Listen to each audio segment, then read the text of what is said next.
Hello, everyone. Good evening.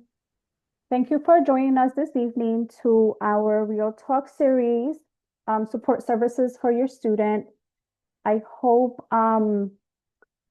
that the session is informative for all of you and that you're able to walk away with some valuable resources from our campus partners. My name is Eva Reyes, and I'm the Director of Parent and Family Relations here at William Patterson University. If you've met me before, welcome again to one of our sessions. If this is your first time joining us, welcome. And again, I hope that you find what our campus partners have to share with you of value. Next slide, please. So I just want to go over some ground rules with you. Everyone is on mute just so that we're able to get through the presentation without any hiccups. The recording is in progress, and it will be shared with everyone that registered for the session this evening. The closed caption is available. All you need to do is just click on the button on the bottom of the screen. If you could please put your questions in the Q&A box, that will help us keep track of the questions. And then at the end, please provide us your feedback. There's going to be a QR code for you to scan and share your feedback. But in the meantime, as we go through introductions, please put in the chat where you're from and what are you excited to learn about tonight. So with that said, we're going to start off with introductions. Teresa. Hi, everyone. Good evening. My name is Teresa Bivolitz. I am the social worker for student support and resources within the Division of Student Development. Thanks for being with us tonight. Hi, everyone. I'm Nancy Weiner. I'm the Assistant Director of Access and Information Services at the David and Lorraine Chang Library. So welcome, everyone. Good evening, everyone. My name is Megan Searles. I am one of the accessibility specialists here at the Accessibility Resource Center, which is our disability service office. Hey everybody, my name is Tim Longman. I'm one of the assistant directors of the Academic Success Center, overseeing tutoring and coaching.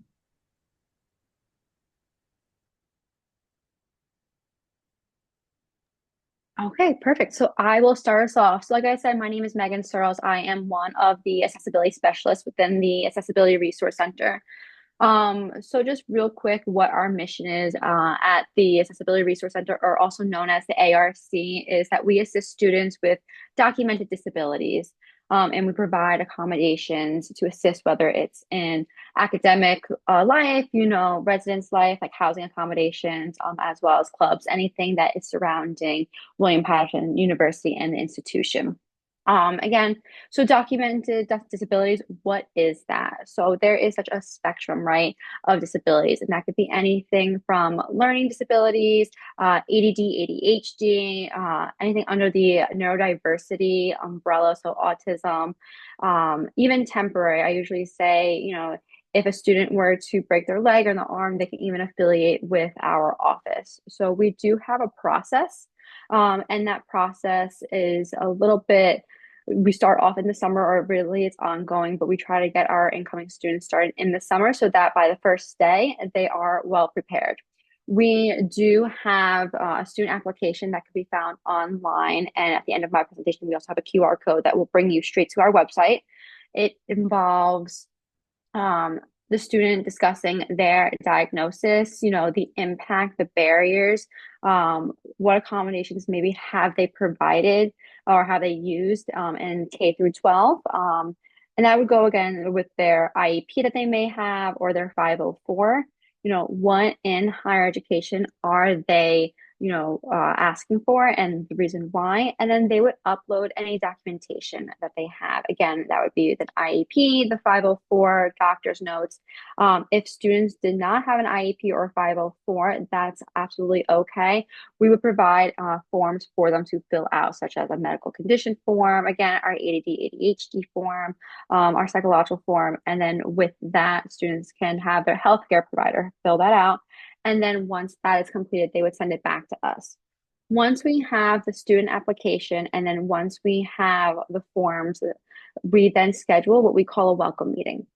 Now, that welcome meeting is with a staff member. It could be either with my director or with myself or the other accessibility specialist we would then go over what the student has provided the information with the student application, what documentation have they provided, like the IEP or 504, and then we would see what the reasonable accommodations would be approved for. As we disclose and say to students that we do not bend the academic structure of the class. So each student, they have an individual plan with their accommodation letter. That accommodation letter, what that entails of, it's an electronic letter because we do everything electronically through our portal, which the students will become familiar with the first time they fill out the student application. That accommodation letter will have their name, their class's name, and their professor's name, as well as the descriptions of the accommodations that they have been approved for. So we do not disclose to the professors, to students, staff, mentors, anyone else in the university, the reason why a student is affiliated with our office, as this is a very student initiative process. So it must be the student that is reaching out to the office to apply. So their IEP or 504 does not automatically transfer over to higher education. So again, that student really has to make that contact. And then with that accommodation letter, we have a process where that letter will be sent to the professor electronically. So there's nothing that they need to print, sign, download. Again, everything can be found on our portal. So with, the students' rights, like I mentioned before, students do not have to disclose all of their information. So whether it's doctor's notes, whether it's their IEP, 504, prior documentation, that stays between myself and the student. If the student ever wants to disclose, they are more than welcome to, but again, that is their right. And that is not anything that their professors or mentors need to know. So, like I said, we really strive for students to have that level of self-advocacy. We do help them, of course, along the way with helping them filling out the student application. Where can they go to get the documentation if they don't have any documentation? And then also how to talk to their professors about how their accommodations should be appropriately implemented within the classroom standards. You can actually go to the next slide, Teresa. Okay, perfect. So as I mentioned, we actually have the link here that will go straight to our website, and that's where students would find our student application, as well as parents can see we have FAQs on our website. And then that's where you can find our forms. You provide the documentation. We attend, like I said, that welcome meeting with one of the staff members. The student would receive the notifications about the accommodations, what they have been approved for. And even if they have not been approved for, maybe they did not have the support documentation, the reason why they have not been approved for that accommodation. Here at William Paterson, we do not have any modifications, as well as in higher ed, there are no modifications, there's only accommodations. So this isn't, my office is not a special program. So the students who are affiliated with our office are taking the same classes as the rest of the students. They're doing the same work as the rest of the students. So that's where the accommodations would come into place, such as the most popular ones are extra time on exams, as well as a reduced distraction environment, meaning that they are coming out of their classroom and they're taking their exams in my office instead. And there is a little bit of background with that, where students, again, with that self-initiative, they are the ones that must tell my office when they have exams and when they plan on taking those exams in my office instead of going to the classroom in order to get their alternative testing, as we call it, accommodations. So we do offer virtual meetings via Microsoft Teams or in-person meetings, as we do cater to what the students are most comfortable with. Especially students who are maybe taking online classes where they're not living on campus or not really on campus as much. So some of the hot topics that we discuss is not only do we assist with the beginning part of the accommodation, is that we do, or we can, as I like to put it, meet with students on a bi-weekly, monthly, again, whatever they want to meet us at, as a check-in to see how they're doing their classes. Are they implementing their accommodations appropriately? Our professors are accommodating them appropriately? We also discuss placement tests in the very beginning. and additional accommodation requests, because we do understand that this is always an ongoing process. So if students are using their accommodations and then another class, 2 semesters from now comes up where they are requesting additional accommodations, again, they would take that self-initiative and they would contact our office to let us know, hey, I really need more accommodations. Can we explore, the way the classes are going? And then that's a whole conversation where, again, if we don't have that supported documentation, we would then have that documentation to show the support for that requested accommodation.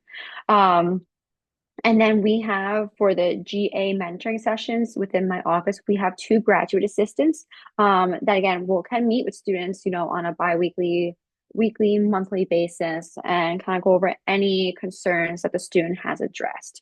And then you can go to the next slide. All right, perfect. And then this is just our staff. I have Nicole Barlotta as my director, myself and Maria Block. We are both the accessibility specialists. Kelly Farrell is our program assistant. And like I said, we have 2 graduate assistants. And then before I hand it over to the next presenter, I also just want to say in terms of accommodations, so students do not have to, what I'm going to say, quote unquote, reapply for accommodations each semester. But they do have to take the initiative and send out their accommodation letters through our portal to their professors every single semester. So they will only have that welcome meeting once when they affiliate with us.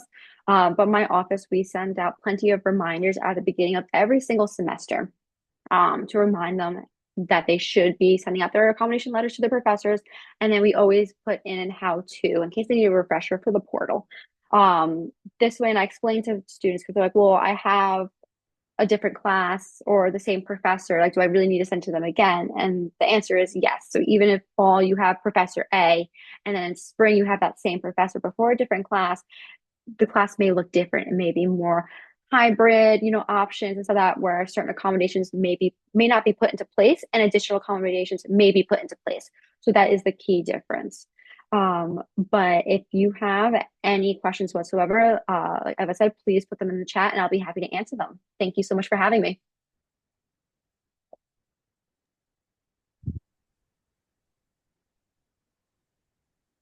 Okay, I think I'm up next. And Teresa, I have more slides in this than usual, so I'll just thank you. So hi, everyone. So I am Nancy Weiner from the David and Lorraine Chang Library. Obviously, we're more than just books. A couple of things I do like to point out is that we are open 7 days a week during the fall and spring semesters. So we were there, we're probably one of the few buildings that is open 7 days a week. And we have more than 200,000 print books in the collection and more than 1 million ebooks that students have access to. We still maintain our CDs and DVD collections, particularly for our music majors. And we also have streaming content, about 13,000 documentaries, 200,000 albums accessible through our music database. And then we also have more than 130 databases that range from general to specific subject areas. And that's important to know because a lot of this content that is found in the scholarly peer-reviewed publications is not going to be freely available, I should say, online, because we know that's something that that students will go to Google first anytime they have a research project, but they're going to be overwhelmed by content, and a lot of it's not going to be freely available. So the spaces for everyone, I'll just mention before I ask Teresa to go through the slides. This is something that, we have the library, and Tim, my colleague, will talk a little bit more about the Academic Success Center because they are located in the library. And again, this is also in sync with having, the availability of the library hours to offer more hours for students to take advantage of services. In addition to that, the Instruction and Research Technology team is located in the library as well. So if students have any problems with their laptops or their phones, they could always just pop into the library and get immediate help from the staff within there as well. So Teresa, if you can just go to the next couple of slides. We have our computer labs. This is the Martini Family Electronic Resource Center located on the first floor. The front lab has Windows machines, the back lab has Mac machines, and this also is something that becomes important for any students that need to access particular software on the campus computers. They do have access to this. As we go through again, Teresa, if you can just fast forward here. The second floor is the quiet study area, and then we also have our bookable study rooms on the second floor. Students can book these a week ahead of time, and this is also something that, 10 of them are bookable, the other 10 are first come, first serve. So if students, we always see students that they kind of gravitate towards certain areas, and I can tell you there's probably 5 students every morning on campus that are sitting in the same places every day. So this is something that they come in between classes, they'll come before classes.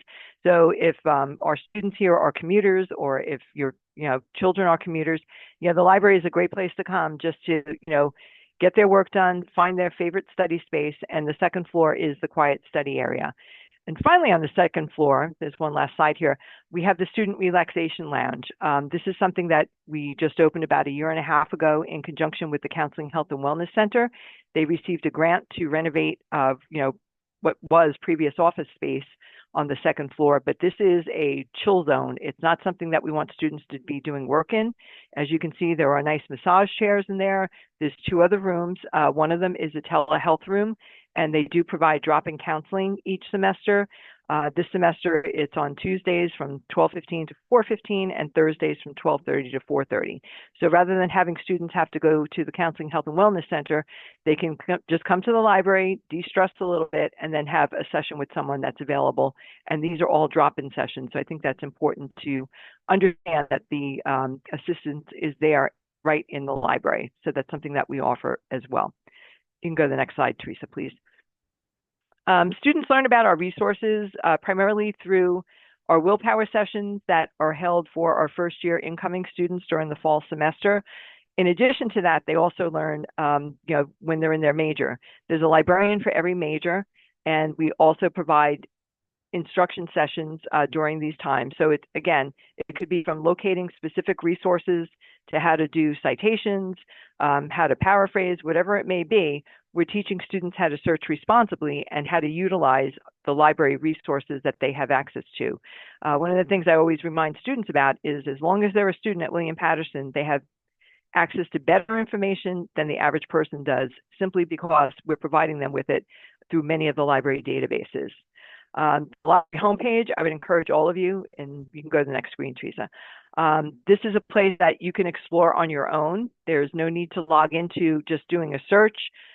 You can see the list of the databases that we have available. And then students also have the ability to, chat with us. And I'll mention that at the end as well. This is something that is accessible 24/7. Chang librarians, we staff it during our regular hours. Then overnights and weekends and holidays, it's actually a live person. It's not a chat bot. It's actually a live person that will be responding. And we keep them aware of, things or assignments that are coming up. And actually on Monday with the outage that Amazon experienced with their cloud storage, some of our databases were affected.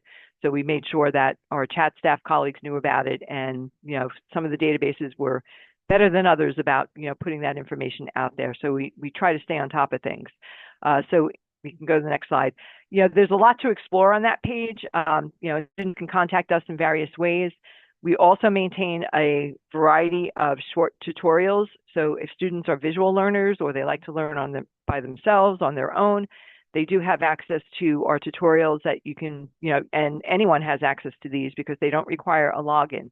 For library databases, that does require a login. Anytime that you're accessing the databases, or if they're accessing an ebook from off campus, it just requires them to enter the same username and password that they're using for Blackboard and for WP Connect. So students, it's a seamless process to get into the library resources from off campus. And that's a reminder to everyone that there's not a need to come into the building because you have access to these resources from off campus. So I think that's really important to, keep that in mind because there's no excuses. Even if students like to do their work in the middle of the night, they do have access to all of these great resources from off campus as well. The one thing I do also like to let parents and family members know, the library, we do not purchase textbooks.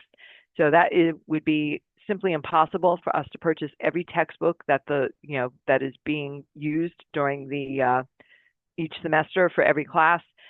We do maintain a reserve collection in the library but it's very small compared to the number of courses that are running. However, we are working with faculty in terms of trying to encourage them to adopt more open access resources and open educational resources. And my colleague Teresa will talk a little bit more about that as well, because this is a campus-wide effort that we're working very hard towards, making sure that students are not being overwhelmed with the high cost of textbooks. But just so everyone, to be completely upfront about it, the library does not purchase textbooks. We have a very small collection in terms of what is available here. And finally, I will just mention, go to the last slide. This is something that is fairly new that we've had. I may have to click twice on that one. Yeah. So the library, we also offer a Learn Badge for students. So this is part of the university's engagement as far as micro-credentials. So this is something that we just started last year. Last year, we had about 20 students that completed the 4 tiers. We've already had 4 students completed this semester. It just requires them to, complete 4 activities, and they're 4 tiers. So some of them are just attending a program or a workshop or a webinar. Some of them do require some type of activity that needs to be submitted, but it is only 4 of them, and we've already know that we have students that have completed it just within the first few months of the semester. So there's a lot of really great resources that the library has to offer, and this is something that, in looking back, you may want to ask your child if they've come to the library, because it really is a place where they can get they have access to a lot of great resources and a lot of support in the library. And we're always happy to help and make sure that they're able to succeed with their research projects that they're working on. So I will turn it over to Tim. Hello, good evening, everyone. Nancy is absolutely right. The library is an amazing place for your students to go. That is actually also where the Academic Success Center is housed.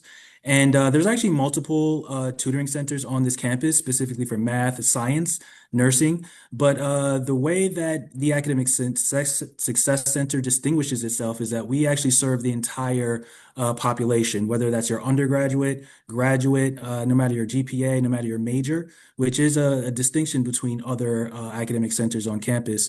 I'll also say that we're also quite flexible, whereas other centers might require appointments beforehand. They might require group study instead of one-on-ones. We're extremely flexible and we customize for the student's academic needs. So that also includes the different courses, the different needs of the particular student, if you know what I mean. So could we move on to the next one, please? In particular, I want to talk about the different roles that exist in the Academic Success Center. Now, I am one of multiple assistant directors that serve specific purposes. I want to start with actually Mr. Travis Gray, who is the coordinator of the Black and Latino Male Initiative. And that initiative is a program served directly for an in-need, a population that we found was need of some extra services. And what this program does is it provides some cultural empowerment. It provides help with classes and just extra services to this specific population. Our next coordinator is Miss Allison Backer, who is the retention coordinator. And what that means is that if you or one of your loved ones attend this school and they are at about a 2, if they don't have the best GPA, I don't need to say exactly what it is, but if they don't have a great GPA, they will be mandated to work with Miss Allison Backer, who is lovely, but she is also aggressive when it comes to getting students back on track. So the point is that if you or your loved one is not doing well, she will reach out, she will make that connection, and she's quite good at doing so. And I also want to talk about how we all actually connect to the students. One thing that I want to make you guys aware of is that there's constant communication in terms of the academics of how students are doing in their class.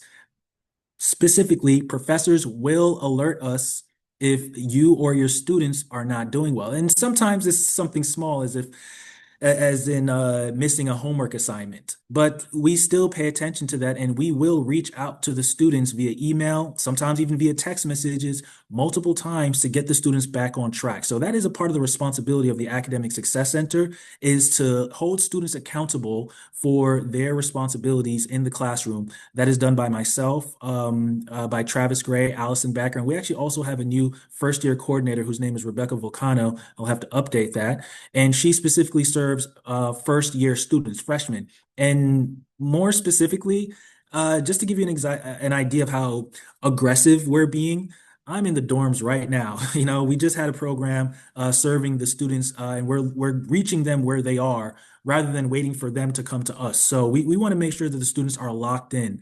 I think I have one more. Oh, no, but I also want to mention the times. Of course, we are open 8:30 to 4:30 Monday through Friday, and we're actually open virtually up until 7 o'clock as well. So we do have virtual tutoring sessions available, which is what I want to talk to you more about is our actual tutoring, and we'll find that on the last slide. So the actual tutoring service that we offer is one-on-one. As I said before, there are other services on campus that kind of have group sessions, but a lot of students prefer one-on-ones, and we're proud of the fact that we offer that pretty consistently. The appointments could be drop-ins, there are online appointments, and it is linked to course content. So you will have a tutor that not only has attended that class and completed that class, but sometimes works as a supplemental instructor helping out in that course. Academic coaching is slightly different from tutoring because even though tutoring is sometimes a one-stop session, for example, you have an essay that you need help on, and so you just need someone to help revise your essay. That might require just one appointment. If you have an exam coming up, you want to stop by and see us maybe 2 or 3 days before the exam just for a little extra help. We might not see you, many more times after that, but for that one exam, we were able to help you a lot. Academic coaching is a little different in which there is ongoing service and help. And sometimes that is an accountability partner, someone who you just want to check up and say, hey, were you able to finish that project? Hey, we outlined the steps that it will take to finish this project. Where are you on this progress? And so academic coaching is the extra reach to the students to make sure that that they're locked in. And also college skills workshops, which is something that we just finished a second ago. These workshops kind of help mitigate the gap between high school level learning and college level learning, which is sometimes takes students multiple semesters to kind of get acclimated to what's expected of them. We try to make that acclimation happen as soon as possible so that they know how to manage their time well, so that they know how exactly to study for tests and have strategies on how to do so. And that we keep them motivated because frankly, this post-COVID generation and population, we need to keep them locked in into class. And so I think that might be it for my part. And so, yes, let me know if there's any questions at the end. I believe Great. that So hi again, everyone. So you heard from my wonderful colleagues here, and you can see that we have lots of wonderful resources on campus, and they spoke a lot about academic accommodations, tutoring, library. And so you might be wondering, why is there a social worker in the midst of all of them? And so I like to start by saying that we like to focus on the whole person, the whole student. And so if they are struggling in some area, it might affect them academically. So if they don't have the things that they need, um, you know, enough food to eat, a safe place to sleep, all of the books and materials that they need for their classes, then they can't be successful college students. And so I work with the students, I connect with them, I connect with our campus partners as well as community resources. And so I try to work hand in hand with the student to advocate for themselves, to connect them with resources. So sometimes I just work, one time a student reaches out, they need to be connected to some resource or service, and I get them connected.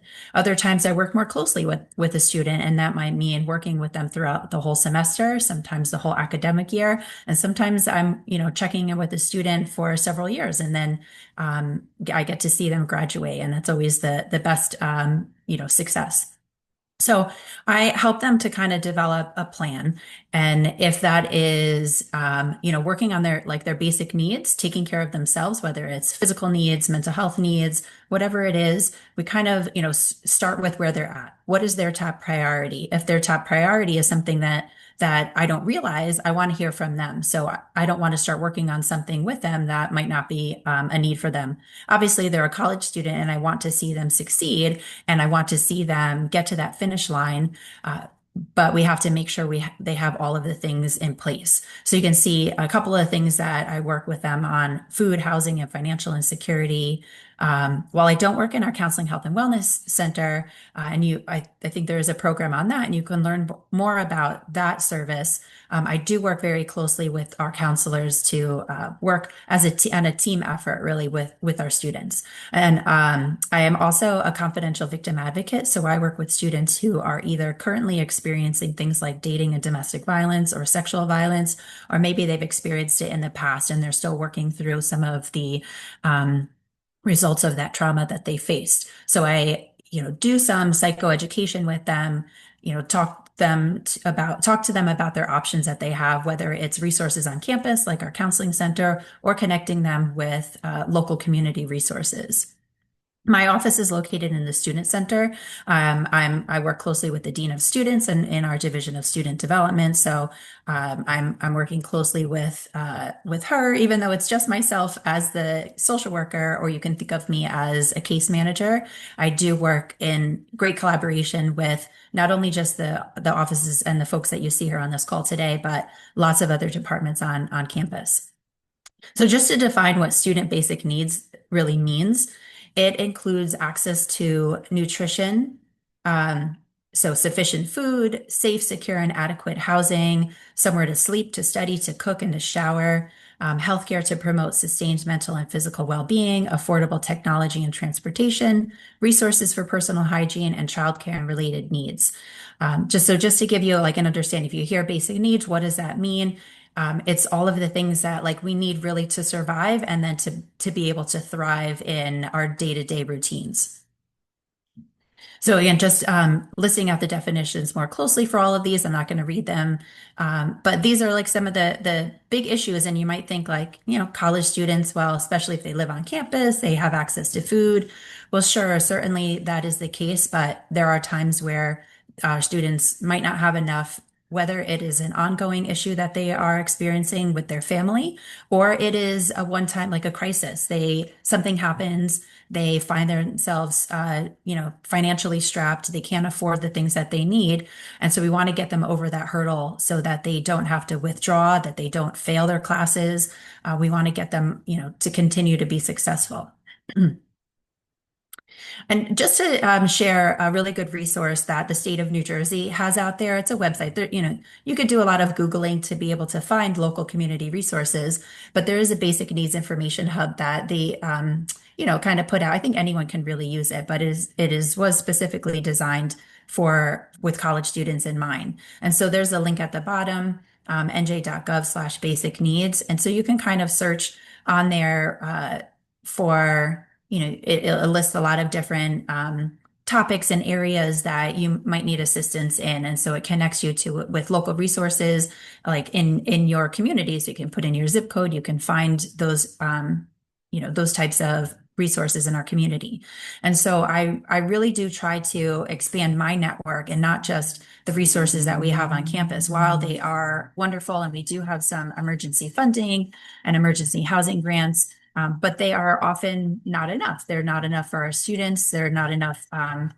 Sometimes, of course, the needs are getting ever greater. And so we know that our students, no matter if they're a traditional college age student, 18, or if they are an older adult who is going back to school and getting their degree, they could find themselves in a predicament that they are having to decide between purchasing materials for their classes or buying themselves lunch. And we don't want them to be in that predicament. So anytime that we could offer help and suggestions and resources to our students, we want to do that.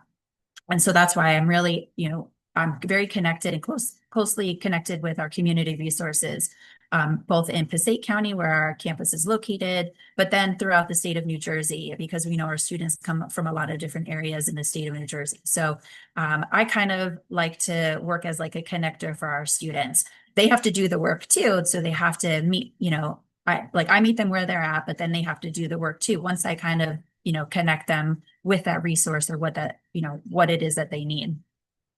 All right. Trying to remember if I have another slide now as I'm clicking ahead. Oh, I do. So it's like a delay on my end. It was working when I was clicking for all of you. Anyway, so I'll just keep talking because I don't know why it's Oh, there we go. It's a delay.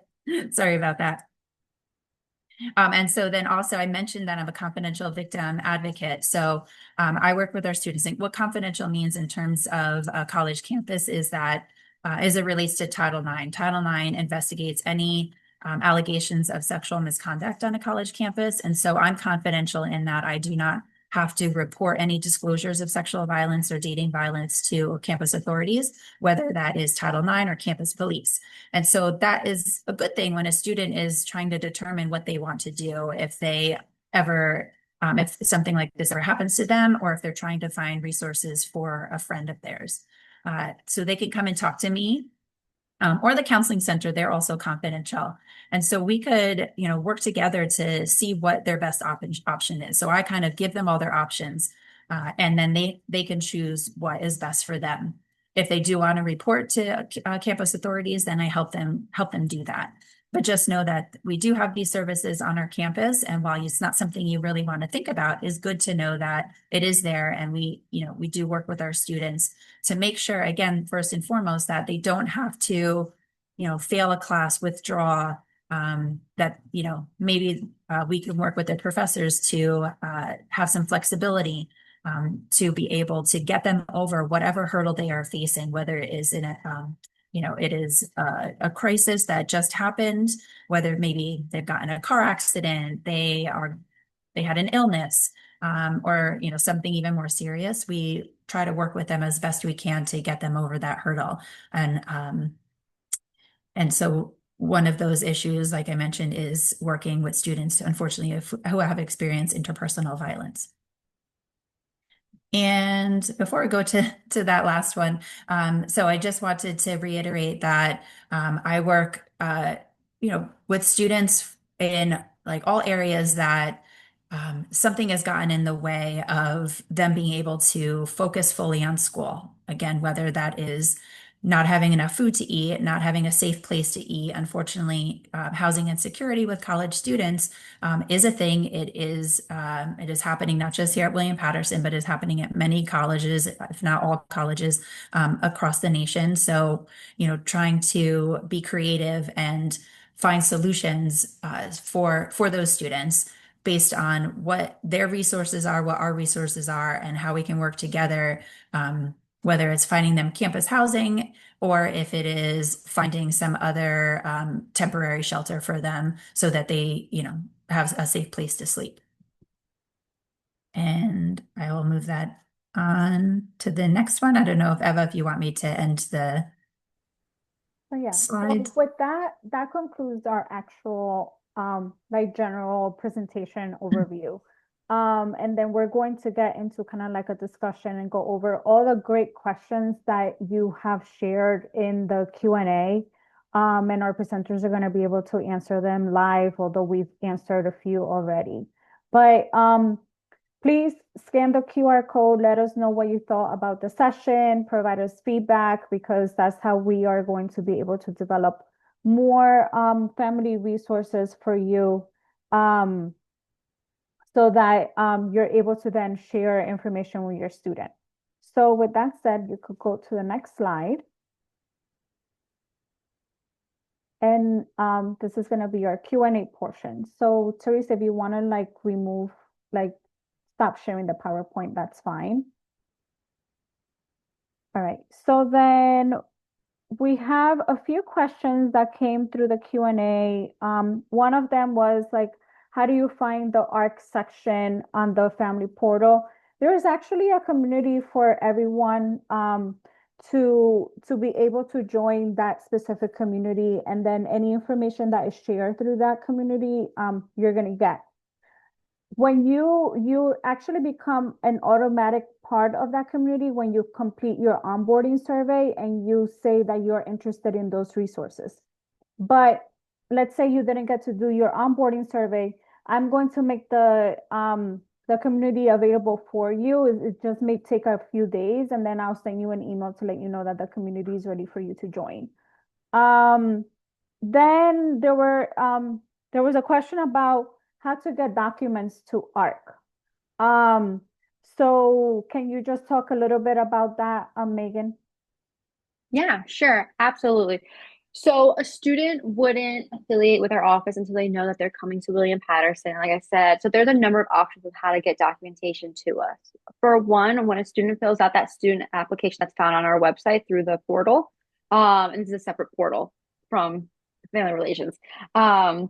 There is a link saying click here to upload. So if you already have like a PDF or a Word document of the latest IEP, I mean, you can send all the IEPs from the years, but we really ask for the latest one. The education evaluation, the psychological evaluation, you can either upload it through the portal. However, if the file is too big electronically, you can also email us at the arc@wpdunj.edu, or if you're around campus, around the area, you can always come into our office. We're located in Spirit Hall, room 134, and you can drop off the documentation. We can make a copy, scan it, and upload it on your behalf, and then give you back your original. So again, wherever or whatever you're most comfortable with, you can upload. Thank you.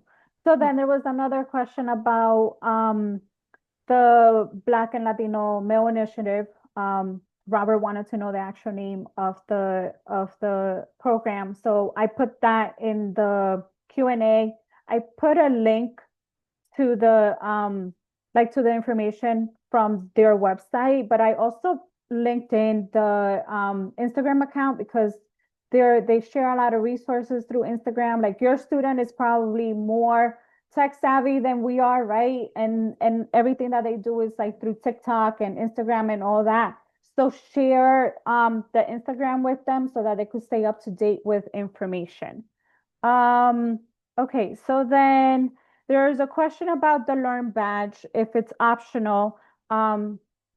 STR wrote that the research was the most intimidating part of college, right? So is the Learn Badge optional? And are there any other incentives for earning it? Well, it is optional. So, and this is something that students can just pick up along the way. And I think I put the links to the library's Learn Badge to give you more of an overview of what that involves. Some of it is really like my colleague Gary Marks is the one who is coordinating this program for the library. And, some of the events, like he had a Voting 101 event last week, but a lot of it does focus primarily on getting started with library research. And then in addition to that, be citing sources, some even involve doing a literature review. We've been focusing on AI literacy. So that's something else that is going to be a little bit more involved. But it is optional. But keep in mind too, that students have multiple ways, like as Tim mentioned before, we're just, we're available. I mean, we're there from 8 a.m. until 9 p.m. Most days, except for Saturday, we close at 8. But that's something that students could take advantage of. They can also schedule research appointments with us. We do them online. We do them in person. They can just chat with us, whatever their comfort zone is. There's multiple ways that they can contact us because we see that sometimes students, although I think we've gotten past this now with the post-COVID graduating class from high school, students are a lot more outgoing and engaged and are not as timid when it comes to talking with people in person. So just encourage them to, get themselves started because we're there to help and we want them to, learn about what they have access to. Great, thank you. So STR had another question, and this one is for Teresa, actually. It seemed like a lot of the resources are like NJ based, right? So what kind of resources can an out-of-state student take advantage of?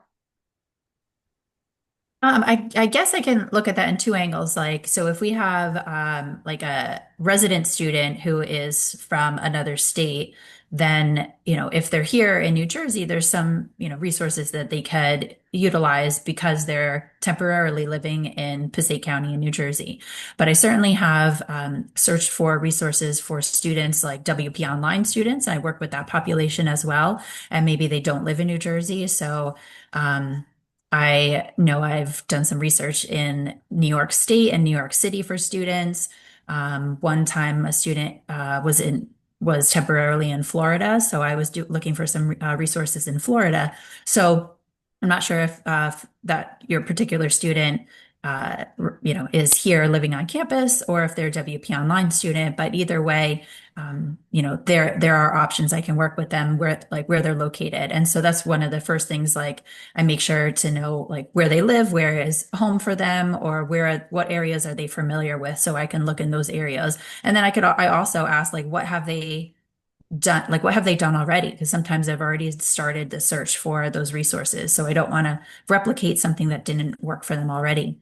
But yeah, so if they're WP Online and they're living out of state, I help them connect with those resources. While I have to do a bit more research because I'm not as knowledgeable of resources everywhere. But I'm great at looking into those things and making those connections so that I could pass those along to the student. And then, like I said, if it is a resident student living on our campus, but their home is out of state, some of the, let's say, state-based, like public benefits or like more like federal like benefits, we kind of, take a look to see like what they're eligible for and like what that means. But hopefully that answered your question. So thank you, Teresa. So this one is for Tim. Okay. Okay. How often is academic coaching offered, and what is the difference between that and general tutoring? Oh, okay. Well, there is another question that I'd love to answer as well, but for this one, um, uh, it's it's based off of schedules, and I have now 13 tutors. Most of them are professional. Most of them are graduates that have at least an undergraduate degree. I have two that have PhDs. And so they give me quite an availability throughout the day. So whether it's 9 o'clock in the morning to even 7 o'clock at night, I say seven, even though that document said like 4:30. But seven means that we have virtual. So we still do have virtual sessions that's available. Um, so it's done by appointment. And for the most part, we allow students to schedule in advance, but not more than 2 weeks or so. So that means that a position should be, or an opportunity should be available to the student to drop in. Can I make sure I'm answering that question correctly? Was there anything, and I'll talk about the difference between coaching and tutoring. But there is, imagine 12 or 13 tutors with availabilities that range from about 9 o'clock to 7 o'clock. So let's just say I'm getting more people. I want my tutors to be busier than what they are. I'm pretty happy with how busy we've gotten based off of our outreach and the things that we're doing now, but we can always use more. So there is availability. The difference between coaching and tutoring is I have a biology tutor, right? Professional. They can do every single level of bio from the earliest all the way up until almost grad level bio, right? That is going to be an amazing tutor because everything in that subject level they'll be able to talk about. They'll be able to work with, even study strategies, because studying for a nursing exam is different from studying from a bio, is different from studying from something else. So we have people who are experts in that subject area. But an academic coach is more of a general academic professional, meaning that if the student themselves has a research project that runs the course of the semester and they don't even know where to start, they don't know how to do number one, number two, number three, my academic coach might not be an English major. They might not be someone who graduated with a degree in English studies, but they know how to do research papers, and so they will be able to walk that student step by step through multiple sessions, not just one sit down where it's like, all right, these are study strategies, but multiple sessions that says, all right, well, let's start with the annotated bibliography, let's start this here together. And then you're going to have to do this at home by yourself because we don't do the work for the student. We just kind of help them along the way, along the path. If the student has questions, they can always come back and make more appointments. But coaching requires a little bit more consistency to finish maybe one project or even one class. So hopefully there's a distinction between tutoring and coaching in that degree.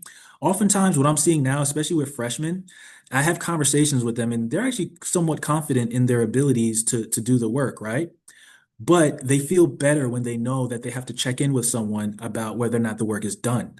Almost as if an accountability coach is the best way that I can say that. Sometimes they just want to have a conversation about the difficulties that they're having with class in general and get advice.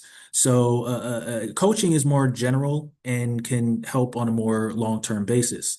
There was another question that was about, I don't know if Ava, if this is one you're going to bring up, about Yeah. the parent. So yeah, so there's two ways we could go about this. You could contact me, we'll discuss what's happening, and then I will reach out to if they're a first year student, I will reach out to the advisor, willpower instructor, and by our discussion, we'll determine what is the proper approach, right?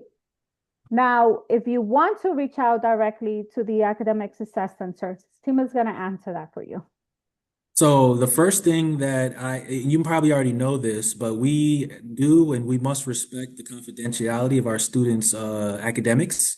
And so we really don't give out information about our students' performance or a lot of sensitive information unless there has been a FERPA signed.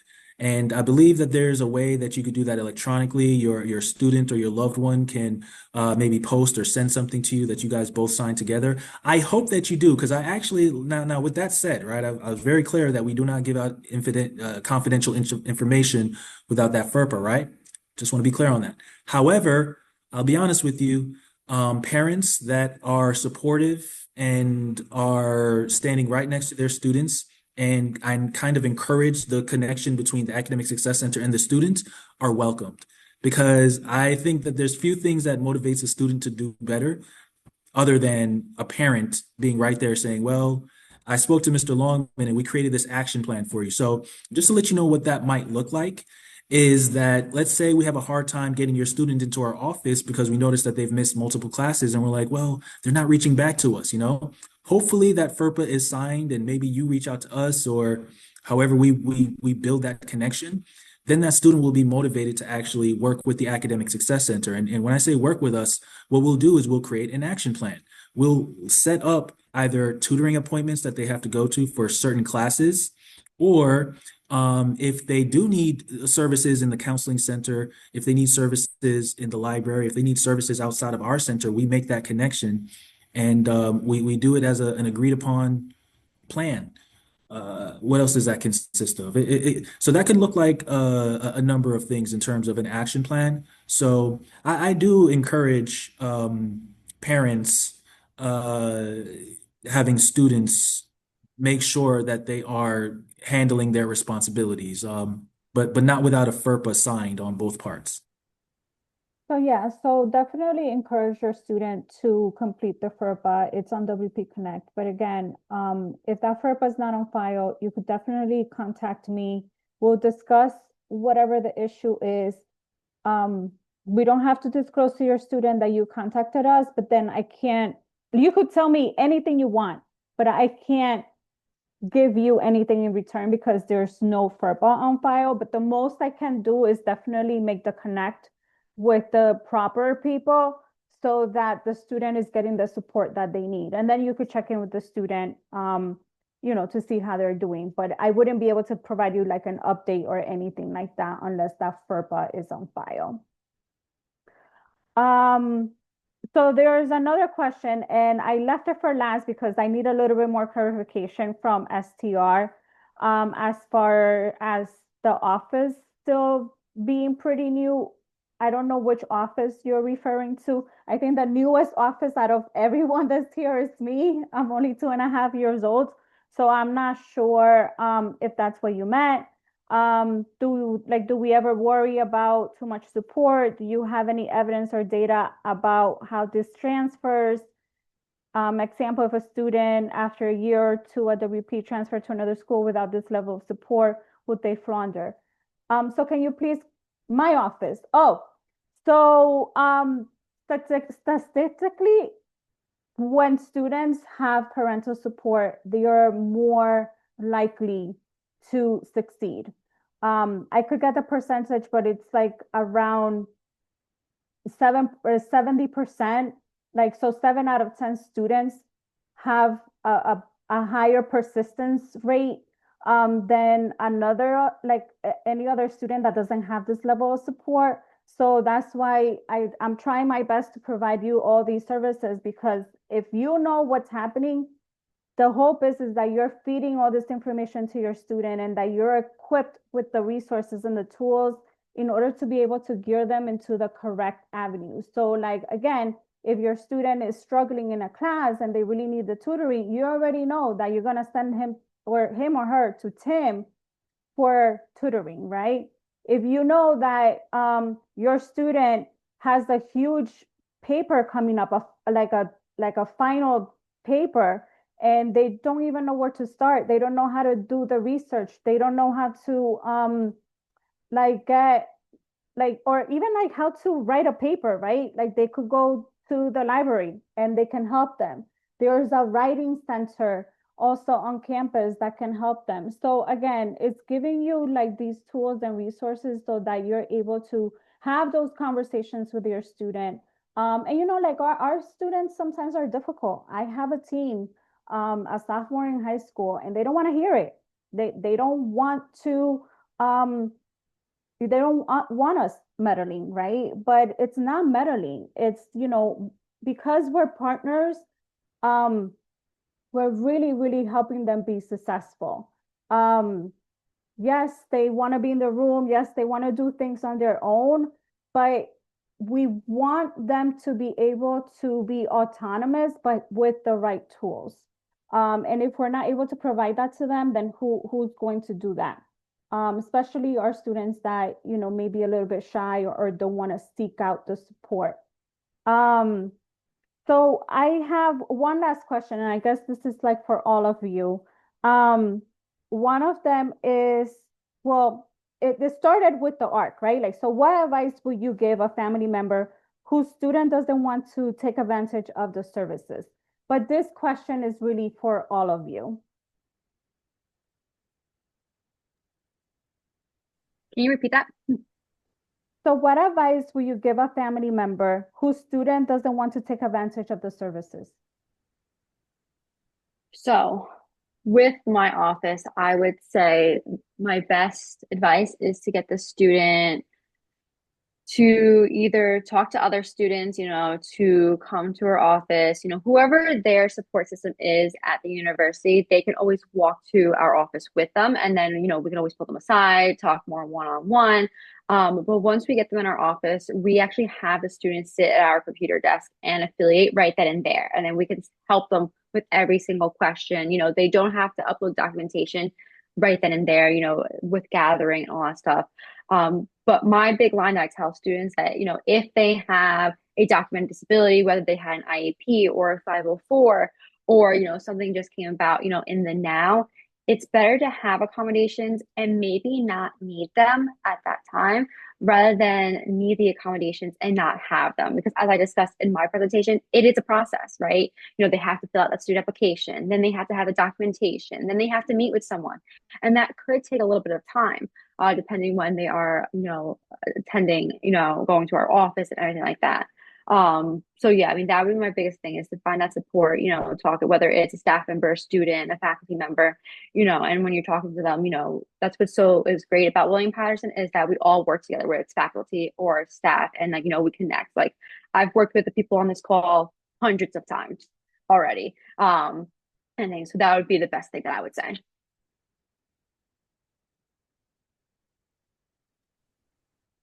I just wanted to, I was going to type in the chat to STR's like follow-up comment in the chat. And sorry, I'm not answering your specific question, but it maybe kind of goes hand in hand. So I just wanted to say that like while we're working with our students, we're not like doing the work for them. Like, I might make a phone call for them, but then they have to do the follow-up phone call. They have to make the appointment. They have to do the thing. So, I was like, we're never like working harder than the student. So if we find the tools, we find the options for them and present it to them, and then they have to decide if they're going to use it. We empower them to do that. We work through their self-doubt, their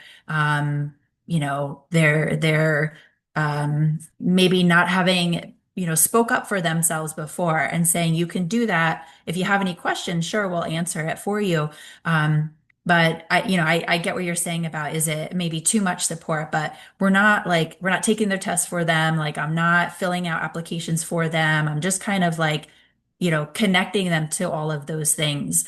And I mean, I don't want to speak for all the, other folks here, but I think they would say the same, that we are working side by side, but then they have to do their own thing. They have to do it on their own, because we can't do it for them. And so once, they get into I hate when people say the real world, because college is still the real world. They're working through a lot of struggles as well. But hopefully, after knowing that there are support systems and resources for them, they can continue to find those and utilize them once they have graduated and they are working full-time jobs, they are supporting themselves and maybe families, going on to new and bigger things, that they know that there is potentially still somebody out there to like answer questions for them and get them, somewhere that they need to be, whatever that is, figuratively or literally. Um, so Esther was a little bit more clear. I just want you to know that in the state of New Jersey, there's only 4 state colleges that have a comprehensive family program. So not every school has a program where families, parents and families could come to a person and that person be your direct liaison. So you will have to go like from office to office to office to kind of like figure things out. But again, when you come to me, we sit down, we kind of figure out what the bottom line issue is. And then I do the referral out without the student knowing that you were the one that reached out to my office. And I do the referral to each of the respective offices that need the support. At no given point do they tell the student, oh, it's because your parent reached out, Eva, over a parent and family relations. They do like a very seamless, I don't want to call it a transaction because it is not a transaction. That's why the students have like a success team in order to be able to help them. Like they have an academic coach, they have a career coach, they have a financial coach. So if I make a direct connect with that person for the student, then they're just calling them in for a check-in. And then at that point, that conversation is going to be organic, and most likely what you're concerned about is going to come up in the conversation. Or it may just give that person enough, or I may just give that person enough information so that they could have substance to be able to have the conversation with your student. So like Teresa said, at no point we're kind of like hand-holding. We're not doing that. We want the student to be autonomous. But if we don't know what's going on, if we don't have a partnership, we don't have a relationship, and I'm not able to relay the information to the campus partners, then most likely your student is not going to be successful. Either they're going to transfer out or they're going to like stop out. And that's what we want to prevent. We want to make sure that they're sticking through it, that they're not falling through the cracks, and that they are taking advantage of all the resources that campus have to offer. Okay. Any other tips or any other advice that you guys could give family members before we log off for the session? Just one quick thing for everyone. This is an opportunity for students to make a connection with someone on campus, and I think that's where, we see it all the time, and it doesn't have to necessarily be that they're coming for help or anything, but they have someone that they can go to. And with Eva's office, I think it's just, critical to involve the parents and family members to make them aware of the various services. So it's, something where just a friendly face or someone to ask or just say hello, that they don't feel alone when they're on campus. So I think that is one of the, goals that we try to, achieve in making the connections with our students.